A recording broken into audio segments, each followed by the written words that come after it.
Yo, welcome to Road to Pro, where the goal of this show is to impact and provide value where we can. So the other day I was thinking to myself, how comes these days, how comes they're angry men and happy guys?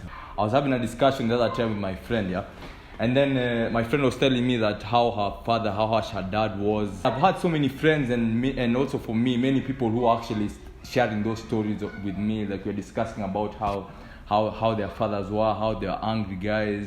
They're just guys who remove the anger on them, and they are just guys who are easily angered. So in this video, I'm going to be discussing about characteristics I've seen in this generation X men, what makes them angry, the characteristics about them that I think makes them angry, and ways that we can actually avoid for us being angry. Just my thoughts in this, man. So anyway, let's get started, man. The first characteristic about these angry guys, they are very people-pleasing people, and they're pleasing the wrong people. Here is whereby they are actually like out in outside areas, outside doors, like in outside maybe even parties, social gatherings. They are actually like really friendly people. When you get to meet them, they are happy, friendly. But when they go back to the house, they're kind of hostile, man. So they actually please the wrong people. Like their work is just, they'd be excited, they'd act so perfect in front of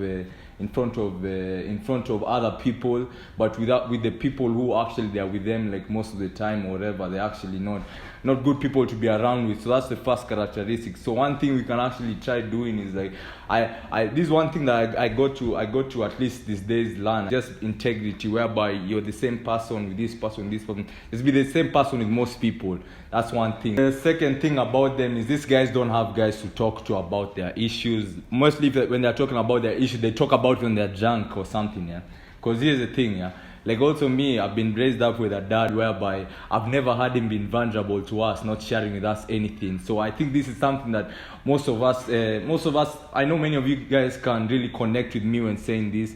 Like most of the generation X fathers, they are not vulnerable. They are the hardcore guys, like man up and all, whereby they show no weakness and all. But we see how it actually. We see how that weakness actually builds up that anger, because it doesn't look like it really helps being a man and you're always angry all the time, man. So one thing I've gotten to know these days is that at least let's be vulnerable, kidogo. Tell someone that you love them. Tell someone how you actually feel about them, and let's do things differently. The third thing about them is that they rely on outside sources to make them happy. Let's agree, man. Most of these guys are just excited in social gatherings, just like the first point. Whereby when they're not in that social gathering, or if they're not with people who can make them laugh, like you can't find them happy by themselves. You can't just find them like having like a good mood, smiling by themselves. It's really rare to find them like that. So I guess looking at most of them, I can see like they're actually people who rely on outside sources to make them happy. And one thing we can actually do now, because we are talking about us differently, is just look for ways to get excited by yourself, man. Take yourself out. These days it's something funnier. Even I asked sometime on my WhatsApp status. I asked the guys I just asked them like, do you guys ever take yourself out? And it's funny that the guys who I normally see are happy all the time actually told me they do.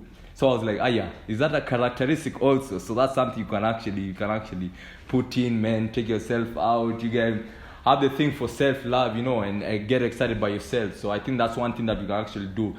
So the fourth characteristics about the generation X fathers is they actually, most of them like the whole fear thing. Even people are afraid of them, they like it when their kids look afraid of them. There's that it's not really, it's respect, but it's more fear. Like they like building up that fear. So that's one thing about them.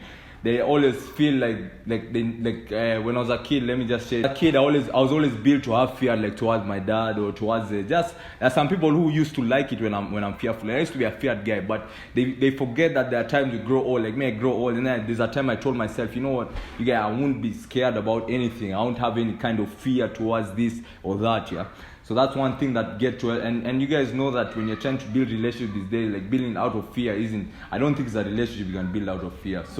So my biggest take is that what we can do as millennials and Generation Z is that we can actually decide to actually like build relationships differently, be empathetic, be loving, build relationships, deeper conversations, and you guys just be vulnerable to each other. So that's one thing, that's one of the differences I've seen about now, just looking at the Generation X fathers who are actually angry, man. So this video is to help us do things differently compared with them. Because for me, I'm one of the guys who realized that their ways of doing things isn't really helping me, like being hardcore and shit. That thing doesn't really help. So yeah. So anyway, like and subscribe. I hope this video brings value to you. Comment if you actually want to add something on maybe a point I haven't shared here. So comment below, like and subscribe. Till next time, keep it Sammy Smiley. You guys have a good day, man.